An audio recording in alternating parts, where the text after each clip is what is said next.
আসসালামু আলাইকুম। আমার আজকের রেসিপি বগুড়ার ঐতিহ্যবাহী আলুঘাটি। আর এই খাবারটা আমার অনেক পছন্দের খাবার, আশা করি আপনাদেরও অনেক ভালো লাগবে। আর এই আলুঘাটি তৈরির জন্য আমি দুই ধরনের আলু সিদ্ধ করে নিয়েছি, একটা কাঠি লাল আর একটা ভর্তার আলু। এখন আমি একটা হাঁড়িতে পরিমাণ মতো তেল দিব। প্রথমে সয়াবিন তেল দিব, এরপর সরিষার তেল দিব।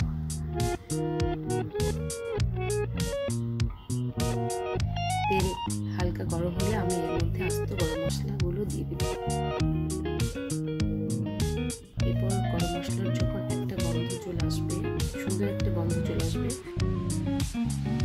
এখানে দুই ধরনের কাঁচামরিচ দিব আমি। এরপর পরিমাণ মতো পেঁয়াজ দিয়ে দিলাম।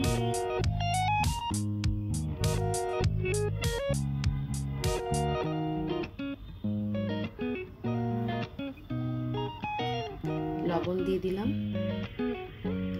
লবণটা আগেই দিয়ে দিলাম যাতে পেঁয়াজের কালারটা তাড়াতাড়ি চলে আসে, পেঁয়াজটা ভাজা ভাজা তাড়াতাড়ি হয়ে যাবে। আর মাংস রান্নার জন্য অবশ্যই পেঁয়াজটা ভাজা ভাজা করে নিতে হবে। এরপর খাসির মাংসগুলো দিয়ে দিলাম।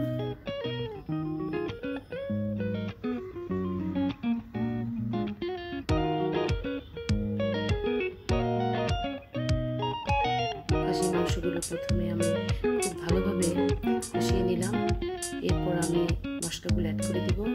আদা বাটা দিয়ে দিলাম, রসুন বাটা, গরম মশলা, ধনিয়া গুঁড়া, জিরার গুঁড়া, হলুদ আর বেশি পরিমাণে মরিচের গুঁড়া।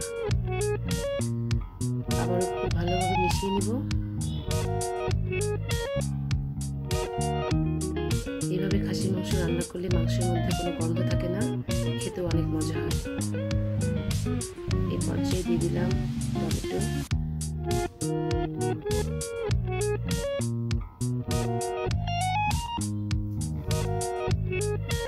আবারও ভালোভাবে নেড়ে দেব। মাংসের মধ্যে আমি মশলার পরিমাণটা বেশি করে দিয়েছি যাতে আলু দেওয়ার পর এক্সট্রা মশলা আমার দিতে না হয়। আর এই মাংসের মধ্যে আমি আলুটা দিয়ে দিব।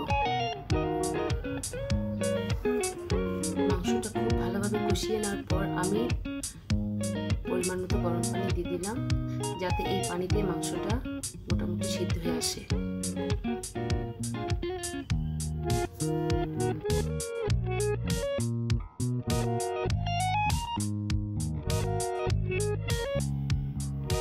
মাংস 70% সিদ্ধ হয়ে এসছে। এই পর্যায়ে আমি আলুগুলো দিয়ে দিব।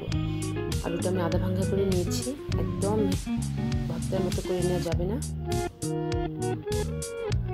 এখন আমি আলুগুলো দিয়ে দিব মাংসের মধ্যে, দিয়ে খুব ভালোভাবে কষিয়ে নেব। আর এই আলু ভাজিটা আপনি যত কষাবেন তত টেস্টটা বাড়বে।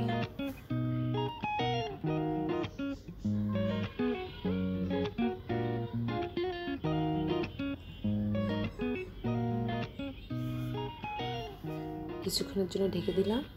এরপর ঢাকনা তুলে নিয়ে খুব ভালোভাবে নেড়ে দিব।